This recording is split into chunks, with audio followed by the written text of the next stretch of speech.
Big scuba, blue skidoo, all that. Back with another video. Y'all know I react to different stuff. It ain't always music. I like reacting to little vlogs or just different videos. I just try to react to anything. You feel me? Whatever I be feeling like reacting to. Especially like, I think the best thing I need to do. You know how you'll just watch a video? Might as well just react to it because that's all I'm literally doing anyways. I might as well just do it on camera. But the only thing with that is sometimes like I just get super quiet because I don't really be having too much to say. I just be listening. But sometimes I be having my points, and I be like, damn, I wish I recorded that. I hope y'all get what I'm saying. But it don't matter. But let's get into The this Fresh video. Prince of Bel-Air was a revolutionary 90s sitcom that ran for 6 seasons from 1990 to 1990. But do y'all feel like that show died? I don't know if he mean it like that, but I feel like they had a good run. Well, I mean, I wasn't born in that time, so I can't really speak on that. But I had binge watched this show probably a couple times, but I had binge watched it for show during like quarantine, and I remember like it just seemed like a good show. Dude, I mean, it's one of my favorite shows, yeah, but I'm not trying to be biased, but I don't know. I'm interested to see what he says. But like most sitcoms, things happened along the way that ruined the show for me before it went off the air. And if you're a fan of the series, it's not when you think it is. But before we dig in, don't forget to subscribe. Oh, maybe the Anvil thing, but to me, in order to talk about the show's death, we need to talk about its birth and key moments leading up to its downfall. The Fresh Prince of Bel-Air was loosely based on the life of co-producer Benny Medina, who was a Latin American from East LA that was eventually taken in by a white family from Beverly Hills. The creators of the show that was eventually over there. I see it say UCLA. I might be tripping right here. It's by Beverly Hills. I thought UCLA was like taken in by a white family from Beverly Hills. The creators of the show, including executive producer Quincy Jones, yes, that Quincy Jones, wanted to build the show around the young rapper Will Smith, so they named the series after his MC name Fresh Prince, and had his character come from Smith's real-life hometown of Philadelphia. And rather than having Will become adopted by a rich white family like Medina, which was also a common theme on television at the time, they had Will move in with his rich black relatives instead.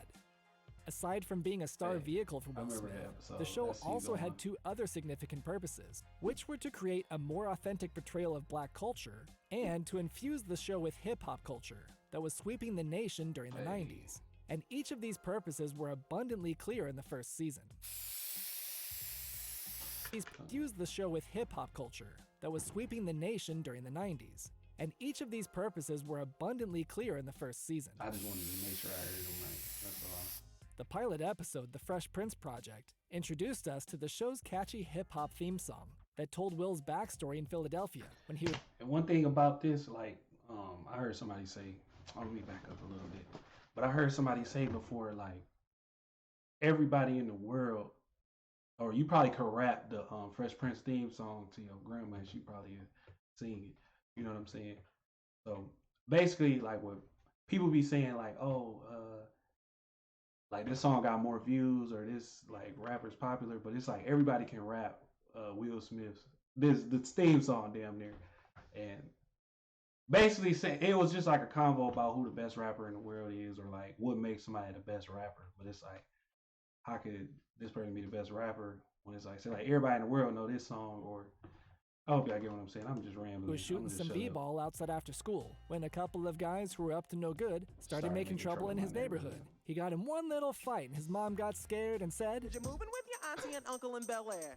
And the theme song actually included two extra verses for the first 3 episodes. Before it was truncated in the fourth, actually included 2 extra verses for the first 3 episodes. Before it was truncated in the fourth to become the shorter version fans know it as today. Aside from the catchy theme song, the pilot episode introduced us and Will to the other main characters, who are his Uncle Philip, a lawyer and stern yet loving father, Vivian, the Banks' strong-willed and accomplished matriarch. And one thing that's funny to me too is like when I binge watched the show, I had noticed like it is what I think. Uncle Phil didn't like Will until like season 5. Like until they got to college. I think they went to college probably season 4 for real. But I don't think Uncle Phil started liking Will till like season 5. Like most of the time he was just really like dealing with him. You know what I'm saying? And that was always funny to me. Like, but then he actually started to like. I mean, of course he had love for him. He loved him and stuff. But like he didn't like Will. Like he always would make jokes like, Or you can be on the first class or first plane back to Philadelphia. He would make jokes like that all the way up to like the fifth season. But then around that time, that's when he kind of like liked Will a little bit. Who is a college professor with a PhD, but also isn't afraid to throw down if the situation calls for it. There's also the Banks' three children. Hillary, the eldest college-age sibling, who is unemployed and equal parts a dimwit and shopaholic. Middle child Carlton is Will's polar opposite, as the preppy nerd who is black on the outside, but the embodiment of white upper-class stereotypes on the inside. The youngest Banks child, Ashley, is the most down-to-earth of the three, and is often influenced by Will's rowdy behavior. And then there's the British butler Jeffrey. And that's cool. He said that too because like if you binge watch the show like in order, of course, whatever, like you will see that like each season Ashley is getting like more and more influenced by Will. Or I kind of hate to say this, but she was turning blacker and blacker, basically, like just more into the culture, especially like by like season 4, she started dressing different. She wasn't necessarily dressing like how they would in Bel-Air. I guess she was more so dressing like how people uh that Will is known for being around like girls like that and stuff. So it was just cool. Dignified, yet harbors a thinly veiled resentment towards the family. The first 2 episodes of the show kept things simple, with storylines about how Will's wild and crazy attitude disrupts the Banks' family dynamic and sociality amongst their high-class peers. And we also see how Will is quote-unquote a negative influence on Ashley by teaching her how to rap and trade in her violin for the drums, which is how Will Smith's real-life musical collaborator and best friend Jazz enters the show as Ashley's drum teacher. On that note, pun intended, one of the show's longest-running gags started in episode 2, when Jazz upsets Phil by scratching his classical music record during the family's tea time, and then Phil throws him out of the house. Most of the time, they reused the same shot from episode 2 to avoid injuring Jazz with repeated takes, so it became an in-joke with fans that whenever Jazz wore that shirt, it signaled he was going to get thrown out again. Another significant element of the show introduced in season 1 was its meta humor, with Will's fourth wall breaking glances to the camera. Many storylines in season 1 focused on social class issues, such as Will trying to adopt upper class etiquette. Storylines in season 1 focused on social class issues, such as Will trying to adopt upper class etiquette after he meets a girl at his neighborhood country club, or when Phil learns to publicly embrace his humble upbringing on a farm after he receives media attention for a prestigious award. Will also learns his own lessons about the distance between the life he now leads and the life he left behind, like when his mom Vi comes to visit for the first time in the episode Talking Turkey, when she gets upset over just how pampered a life Will has in the Banks' home, or when Will's best friend from Philly known as Ice Tray comes to visit, who's played by Don Cheadle, and Phil and Vivian are upset about Trey's disrespect for their lifestyle and his negative influence on Will. Another standout episode about social class issues is in Mistaken Identity, when Will and Carlton are the subjects of racial profiling and are wrongfully accused of stealing the car of Phil's law firm partner. Philip and Vivian eventually come to their rescue, where Phil delivers a powerful reprimand to the officers for illegal detaining his son and nephew. And the show ends on a somber note, as Carlton is left questioning the legal system that up to this point has served and protected him.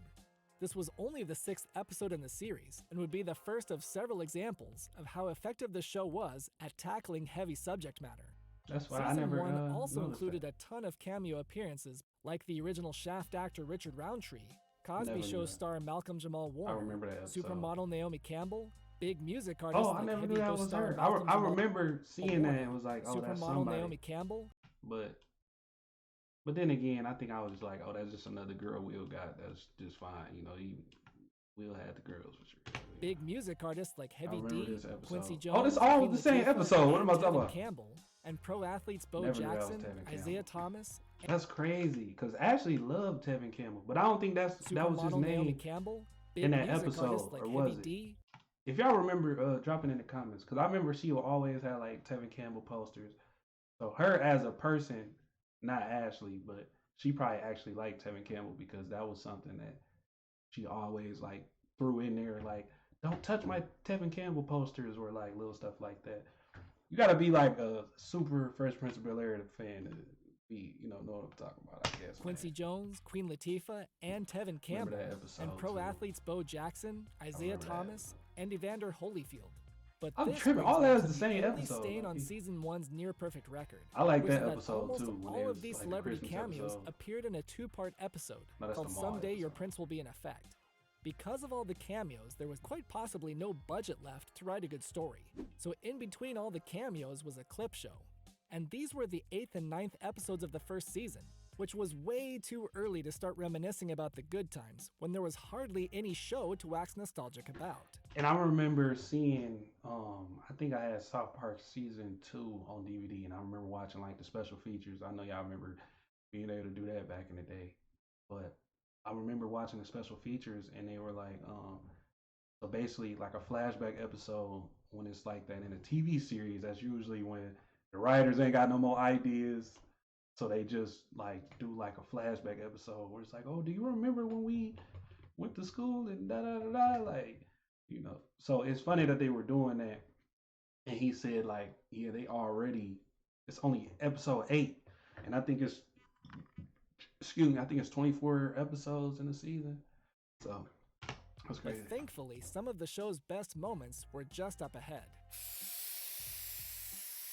Season 2 is when I think the series took 2 big steps forward and just 1 small step back.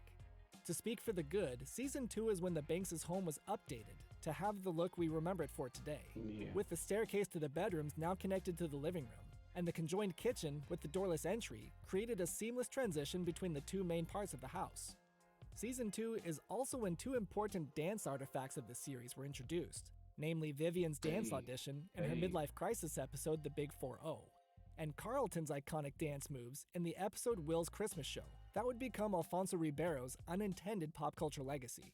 And another memorable element introduced in Season 2 was the blooper reels. So that was his first time doing it, that episode? I remember that episode. That's when the house got robbed and whatnot. Life crisis episode, The Big. But I didn't know that was his first time doing it. And I think what it was too, they told him to just do anything. Just be Carlton. Like. And Carlton's iconic dance moves in the episode hilarious. Will's Christmas Show that would become Alfonso Ribeiro's unintended pop culture legacy. Yeah. And the other element introduced in Season 2 was the blooper reels during the end credits that added another layer onto the show's fourth wall breaking identity. But along those lines, one of the small downsides of this season was that Will's fourth wall breaking glances only happened once in Season 2, which seems strange to tone way down on that area of the show's branding when there were over a dozen of them in Season 1.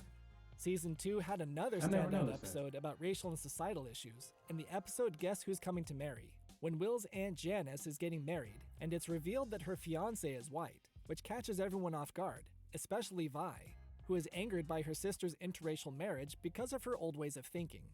It was interesting because of how it portrayed black people struggling to discuss race politely, just like whites or any other race of people might do in that situation too.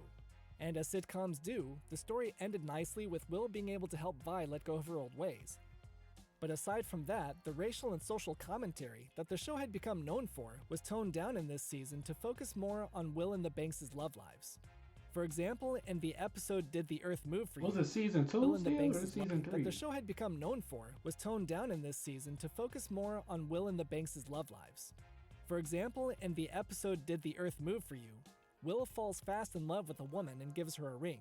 But later on, they get trapped in a basement and find out they can't stand each other. I like that. This is one episode I did not like. Like, it was just, I don't know.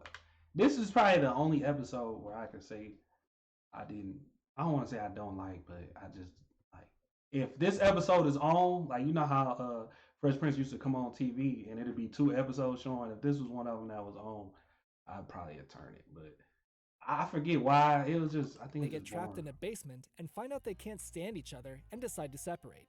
This is the first of several examples when Will's impulsive behavior in his relationships gets the better of him. And this plays an important role in how I think the show died down the road. Another important factor is when Will's player attitude is called into question in episode 8, She Ain't Heavy, when he realizes he has feelings for a full-figured woman, Dee Dee, played by Queen Latifah, but won't ask her to the school dance because she's not his usual type. In a pivotal moment, she overhears Will not standing up for her when others joke about her size behind her back, so she ends their friendship. They both arrive at the dance with different dates that they weren't really interested in. Will's date is played by Nia Long, who we'll see more of later on in a different role. But once Will and Dee Dee both catch each other trying to liven up the evening by putting straws up their noses, they fall in love in a dreamlike sequence and then the episode ends with them snuggling up together watching television with the family. But regardless of the important life-altering lesson Will learned, and the relationship that came from it, it was all for nothing, because Well, another thing too, like when they used to like all watch TV together or like watch, I'm gonna just say soap operas. I always thought that was funny in the show because of how they just act. He just, oh my god, I just always thought that was funny. My favorite episode is the soap opera episode when Will Smith was in the snuggling show. up together watching That's my television favorite with the episode. family. But regardless of the important life-altering lesson Will learned, and the They be so relationship that into came it. from it, it was all for nothing.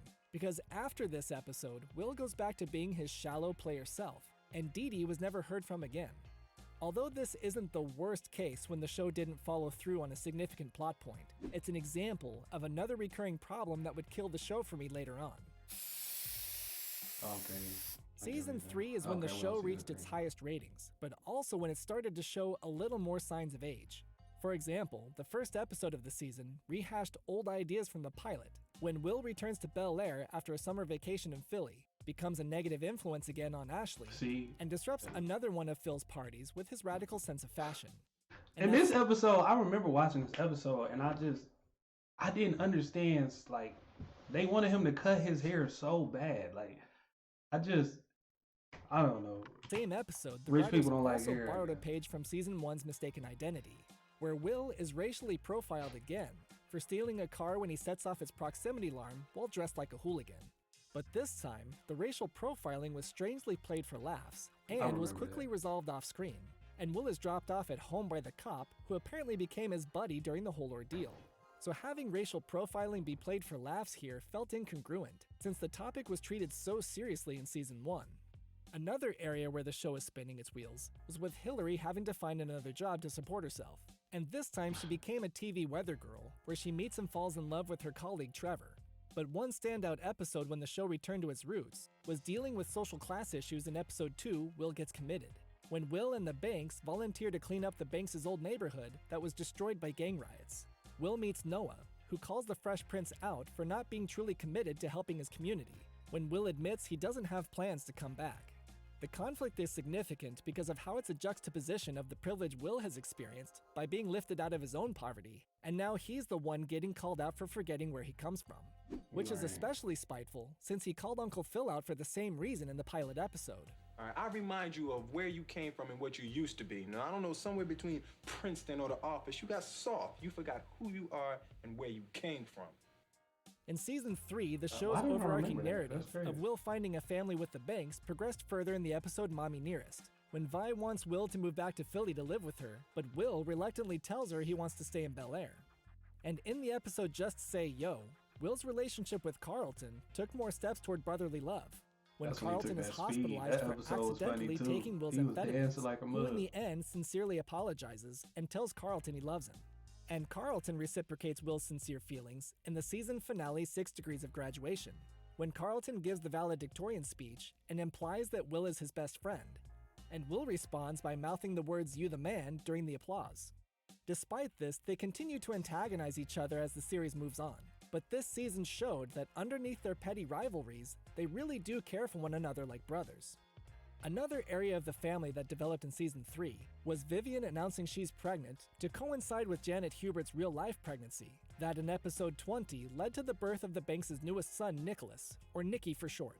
But because of Vivian's pregnancy, Vivian's presence felt muted throughout the season, with most of her appearances feeling brief, and only revolving around food cravings and mood swings. But unfortunately, things would only get worse for Janet Hubert in Season 4, when she was forced out of her role and replaced by Daphne Maxwell Reid. Now, enough could be said about this old controversy to deserve its own video. But to summarize, due to Hubert's personal struggles That's at true. home, including abuse, there were behind-the-scenes tensions that motivated Will Smith to have NBC give Hubert a lousy deal for Season 4. And it's crazy he say that. I'm running back to it. It's crazy he say that because like that situation could be his own whole 30-minute video in itself. Whether people like her or her better or whatever it could be. I feel like I'm gonna just say the black and the light skin Aunt Vivian. I'm not finna. So the black Aunt Vivian from like the first few seasons or whatever. I feel like she was more. I guess not. I want to say engaged with everybody, or like she was more active in the show. But like when light skinned Vivian came, like I don't think she really had no solo episodes or like how to like the dance class episode. She kind of was just like a mom, and she kind of was just there for real. Like they just didn't want her to like, oh, Aunt Viv moved, and and then not have her in the show because then the show probably would have really died or whatever. But yeah, that's I don't know. But unfortunately, things would only get worse for Hopefully Janet I'm making Hubert in sense. season 4, when she was forced out of her role and replaced by Daphne Maxwell Reid. And then I remember in that episode too when she first popped up, everybody kept making, "Hey, Viv, you look different." Like they kept making jokes like that. So I don't know if that's a fourth wall joke too, but that was funny. Now, enough could be said about this old controversy to deserve its own video. But to summarize, due to Hubert's personal struggles at home, including abuse, there were behind-the-scenes tensions that motivated Will Smith to have NBC give Hubert a lousy deal for season 4, where she would have been forced to take a pay cut by appearing in less episodes, and she also would have been legally obligated to not work on any other projects outside of the show. That's So crazy. given those terms, Hubert felt forced to walk away from the role, despite the effect it would have on her family, career, and her reputation. So her and Daphne Will Reid was, stepped into the role, beefing. who was offered the part early on, but turned it down because she didn't want to work with a rapper. It was a decision Reid would regret once she saw how fun the show was, so she jumped at the chance to play Vivian when the role was offered to her again. Now, many of you might have been thinking... Wait, that's crazy. So I ain't gonna say she jumped on it as an opportunist, but maybe she didn't see the vision in the show more so than just, oh, I don't want to really work with a rapper. But not even seeing how well it's doing, but seeing like, oh, it's actually a cool show, and I could play that mama role, so maybe she played Vivian when the role was offered to her again. Now, many of you might have been You thinking look when you different, clicked see? on this video that There you go, this look would at be the when I screen. think the show died.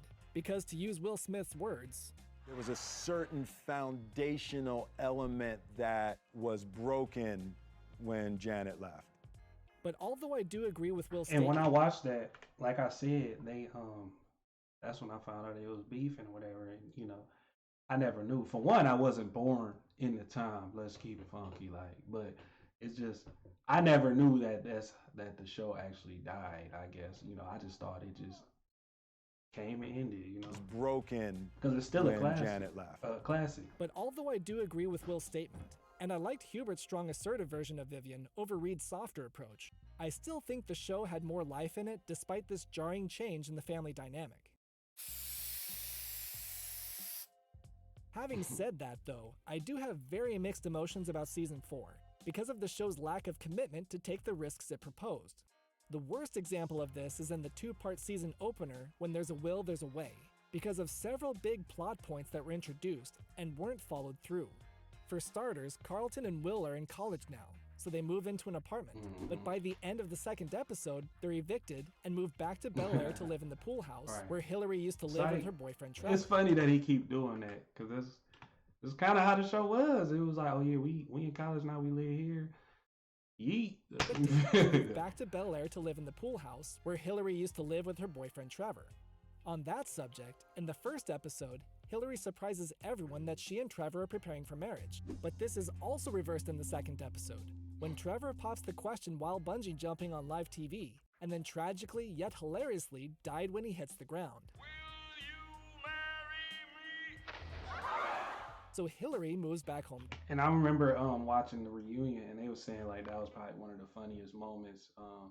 I guess doing it live wise, because I guess they can control the volume of the crowd, and they said they had to like just turn it down after a while because it was just, or keep turning it down because they wouldn't stop laughing. Like, so that's kind of funny. Now I agree that keeping everyone under the same roof was better for the show. What's the most memorable moment for y'all, or the most funniest moment if anybody even watch it this far? Now I agree that keeping everyone under the same roof was better for the show, because never having thought about 3 that. members of the cast move away, especially one of them being the star, would have harmed the show because of how difficult it would have been to maintain the family dynamic with all the kids living in separate places. This episode was But pretty pitching funny. the idea and reverting I think that's a being good the idea star too, would that have harmed everybody the show because stays of how together. difficult it I would have never thought been to about that, maintain though, the for real. family dynamic with all the kids living in separate places. But pitching the idea and reverting everything back to normal so quickly like this was a bait and switch, and just felt like a waste of time. Another missed opportunity introduced in the season 4 opener was with Will reuniting with an old friend, Jackie, played by Tyra Banks, who moved from Philly to attend ULA on a scholarship. It's made clear that there's chemistry between them, and Will has remained interested after all these years. And to thicken the plot, Will finds out Jackie works at the campus store, the Peacock Stop, and she offers him a job to keep him close by. But despite this will they won't they friendship lasting 12 episodes, it never amounts to anything. Because in the episode You've Got to Be a Football Hero, Will confronts Jackie's boyfriend Hank in an act of jealousy, and tries to prove himself the better man by beating Hank in a drinking contest. Jackie gets upset about the pointless contest for her affection and asks Carlton to take her home, and leaves the show without a trace. No heart-to-heart with Will to explain why she's done with him and where she's going to go from there. She's just gone. And in episode 15, Who's the Boss?, Carlton replaces her as the store manager. The only significant storyline in this season that did seem to stick was Jazz getting married to his girlfriend. She never came back after that? I never even noticed that, bro. She really never came back after that. That's crazy. Like, cause I think she was in. I think she was in the episode before season 4 though. Like, I might be tripping. I don't know. But I'll talk more about that later. The really significant storyline in this season that did seem to stick was Jazz getting married to his girlfriend Jewel, but I'll talk more about that later. Cause that lasted the whole show afterwards. Season I think 4 from completely going downhill were more very special episodes that dealt with heavier topics, like another story about racial and social class issues in Blood is Thicker Than Mud, when Carlton is persecuted and ultimately rejected from a fraternity he wants to join because the leader looks down upon him for his high-class upbringing. Another story that affects Carlton deeply is in the episode Home is Where the Heart Attack Is, where, as the title implies, Phil has a heart attack and Carlton can't bring himself to visit his father in the hospital because he can't cope with the fact that his dad won't be in his life forever. This strikes a heavy chord with Will, who is angered and calls out his cousin for being selfish, because Will mentioned he has no relationship with his father and doesn't even know where he is. Which brings me to the best episode of the entire series that answers that question, and Papa's Got a Brand New Excuse. When Will's father, Lou, who is a self-employed truck driver, tries to re-enter his son's life after 14 years of being absent. Will is reluctant to accept his father's plea, but he eventually opens up his heart to embrace Lou as his dad, and accepts an invitation to join him on the road for the summer so they can spend some quality time together. But when it comes time to leave, Will is crushed to find out Lou has made a change of plans at the last minute and leaves his son behind. It's funny too. This is random and off topic and I forget what you call it when I don't want to say buzzkill, but anyways. To find out Lou has made a change of plans at the last minute. And I'm gonna say the second season, a lot of times when people would leave out, the door is over there, but a lot of times when they used to go to somewhere else, they would go out that door. They would go to that door too. But the door is, I'm trying to point, it's this way, but sometimes they go left and sometimes they go right. So that just never made no sense. I mean, it's a plane, so you get what I'm saying. But the front door is this way, but he's going that way. So that's just something random I wanted to say. And leaves his I didn't want to kill the mood. I guess that's the word I was looking for. Follows is arguably the most heartbreaking monologue ever performed in a sitcom. How come you don't want me, man? And shout out to Joe from URL Battle Rap. He had a bar about this scene. Nobody caught it. If you know, you know. The season could have ended there, and perhaps it should have, because the next episode was another clip show that stemmed from the Banks family reminiscing about the good times while attempting and failing to sell their home to Donald Trump. And season 4 failed to stick the landing in its final episode, The Philadelphia Story, when Will and the Banks go back to Philly to visit Vi and check out their old neighborhood. The idea for the story was interesting because it was a chance to flesh out Will's backstory, and what made it even better was when Will finds out his reputation has been tarnished since he left, because everyone thinks he's a chicken for running away from his problems. So Will prepares to confront his old bully, that he jokes with the guy twirling him. This episode was funny to me. What you and thought? After a rocky training montage, Will finds out the guy has changed his life around and now gives back to the community. So this convinces Will he's got nothing to run from anymore, and the season ends on a cliffhanger, when Will shocks the family by telling them he's going to stay in Philadelphia. But as we already know from season 4, the creators seem to understand that the show couldn't survive with its main cast split up. So at the beginning of season 5, they did a quick bait and switch again by having NBC executives show up in the cold open to take Will back to Bel-Air. And then the rest of the episode was about a completely different storyline. Having said that, I'll give them some credit that this Deus Ex Machina moment was at least on brand by breaking the fourth wall with the signature meta humor. But in this case, it just felt lazy and cheap to return everything back to normal so quickly and inexplicably after baiting viewers with such a big cliffhanger between seasons.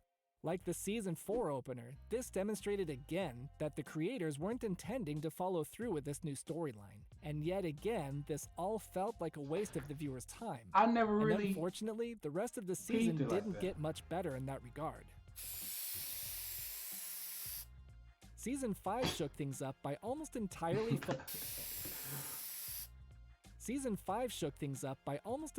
focusing on Will's relationship with his newest girlfriend, Lisa, played by Nia Long, who he met in episode 6, Will's Misery.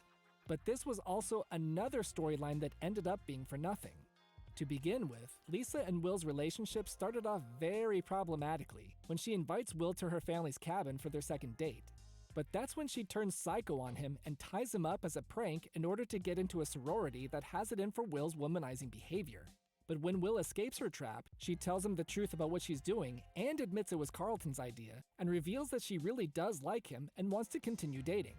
So then Will is automatically relieved despite the trauma she's caused him, and decides to play along with her prank to help her get initiated. Even for sitcom standards, this is a pretty far-fetched way to establish what would become Will's longest-lasting and most serious relationship. As a side note though, the one redeemable quality about this episode was Carlton's reaction to Will getting back at him by implying that he had to kill Lisa to escape, which sends Carlton in a fourth-wall breaking frenzy by running amok throughout the entire studio. He said that was his favorite part about Even though Will and Lisa's relationship was poorly conceived, as the season developed, they seemed to fall genuinely in love with each other. And Will even showed signs of growth to become a mature and faithful man, which was a refreshing direction to take his character given his usual player attitude. Will's love for Lisa and his overall direction in life would drastically change in the episode Bullets Over Bel-Air, when Will gets shot trying to protect Carlton while being robbed at gunpoint at an ATM. While recovering in the hospital, Will discovers that Carlton has bought a gun, and after a heated discussion, Will is able to get Carlton to hand it over as payback for saving his life. Carlton would have blew some shit. Yeah, give me the gun. I saved your life. I want the gun.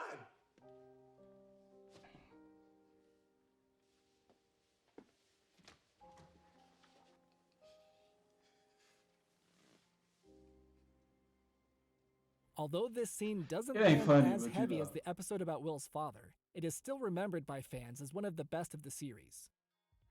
And because of Will's brush with death, he realizes how precious life is, and in the following episode, A Decent Proposal, Will pops the question, but it's quickly revealed that Lisa has doubts, and she eventually admits Will is overreacting from all the trauma he's gone through. But Will reassures Lisa his love is real and isn't going to change. However, if the show has taught us anything, it's that one of Will's weaknesses is rushing into things with his girlfriends before he fully realizes. How many times they get married? Goddamn, or propose? They had got married. They ran away to Vegas on this episode or something like that, I believe. I can't remember, but damn, how many times? Of his choices, and the show itself has exhibited that same behavior by constantly going down directions it never fully committed to. Up to this point, Will and Lisa's relationship was the longest plot line the creators followed through on, so that's what made its reversal sting even more. In the season 5 finale, For Whom the Wedding Bells Toll, seeds of doubt about Will's marriage are planted by Jazz, who conveniently just divorced Jewel in time for this episode, explaining that he didn't really know his wife. And soon after, Lisa also conveniently reveals to Will that her real name is Beulah. Your name is Lisa, isn't it? Well, it is now. I mean, I just couldn't go through life hearing people say, "Hey, Beulah." So with those doubts in mind, right before the wedding, Will and Lisa get apprehensive about their marriage. And at the altar, they come to grips that they should separate because they're two totally different people. I remember that. But the wedding isn't a total loss because following in her son's footsteps, Vi and Lisa's dad, Fred, conveniently fell fast in love in this episode and rushed into their own marriage by taking Will and Lisa's place at the altar. They didn't continue. But yet again, this was all just for show. That's crazy. I never peeped all that. Vi will continue to appear without Fred, and her marriage will never be discussed again. That's crazy. And it'd be little stuff like I binged it, but I didn't even peep. Like, you know what I'm saying? It just happened, I guess. That's crazy. That's so wild to me. At the altar. But yet again, this was all just for show, because after this episode, Vi will continue to appear without Fred, and her marriage will never be discussed again. But then, what season was that when she brought Raven? That's a Raven. Or I said that's a Raven. Raven Simone. Raven Simone was a baby. Was that early season? That was, okay, because one of my favorite jokes was in that episode. The episode when, it was the second time his auntie husband came, the white one, and he was like, this baby is so white or something. And he was like, oh, you mean Carlton? And they were like, I'm gonna see if I can find it. Something the show did commit to was to end the series at the end of season 6, and in that season, it was evident that the end was near, because the show felt like it was mostly just coasting by rehashing old ideas. In episode 1, Burning Down the House, Will sets the kitchen stove on fire like Hillary did back in season 4. And in that same episode, Will ruined yet another dinner party like he did at the beginning of seasons 1 and 3. Another rehashed storyline was in episode 8, Viva Las Wages, where Will and Carlton get themselves into money trouble and have to dance to earn it back like they did in season 2. The lackluster 6th season ended on a high note in the 2-part series finale, I Done, which was a gift the show was able to give its fans by knowing when the end was coming. But unfortunately, the end had already come much earlier for me, during the season 5 finale For Whom the Wedding Bells Toll on May 15th, 1995. Because at that point, the series had gone too far by teasing several big he did at the beginning of seasons 1 and 3.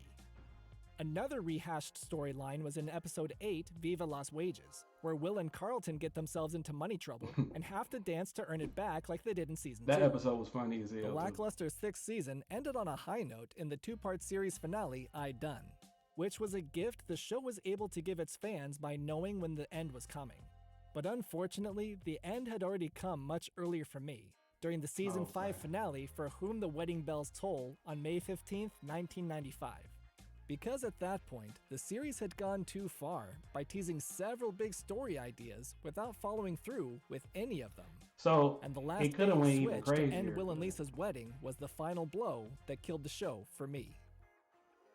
Click a video on the screen to enjoy more great content right here. That was fire. I like this guy's videos.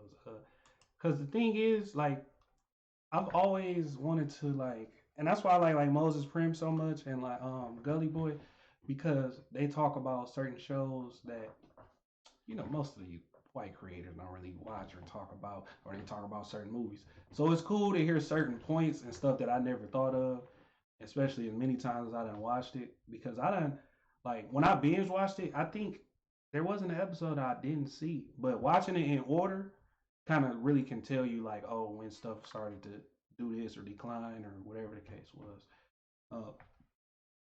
Excuse me. Like, I didn't even notice that the show died. I thought it, you know, I wasn't born then, so I don't really know the full effect, but I can tell, like, when stuff was becoming different. And I do feel like, I guess, when the light-skinned and Viv came, because she really didn't have, like, I ain't gonna say moments, but she wasn't as involved as the black one, I guess.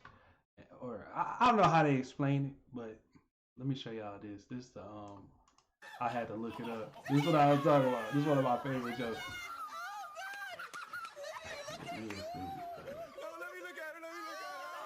I said it wrong, the joke wrong. But. Frank, how are you? I'm fine. How you doing? Oh, let me look at Frank Jr. Oh my goodness, where did you get those beautiful green eyes? I'm guessing the guy with no rhythm?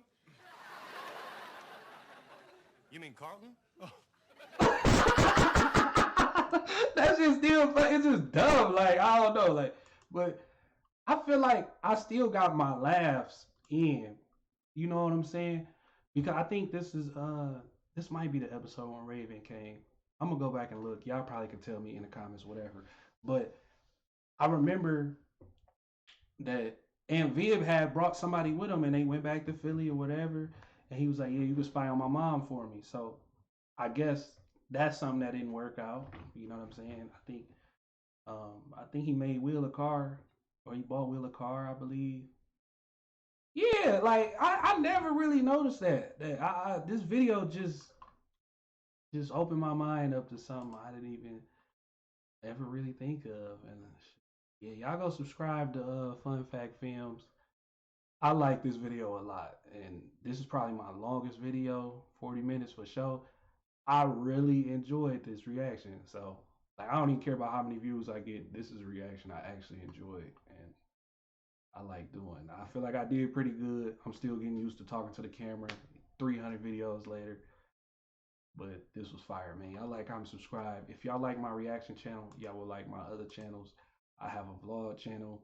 I'm gonna show you right here. I have a vlog channel, a main channel, little plug channel. I got a walkthrough channel where I play video games. My podcast channel, FGC channel, just in case y'all want to get beat up in Mortal Kombat or something. You feel me? Oh yeah, I'm doing it wrong. But that's it. Like, comment, subscribe. We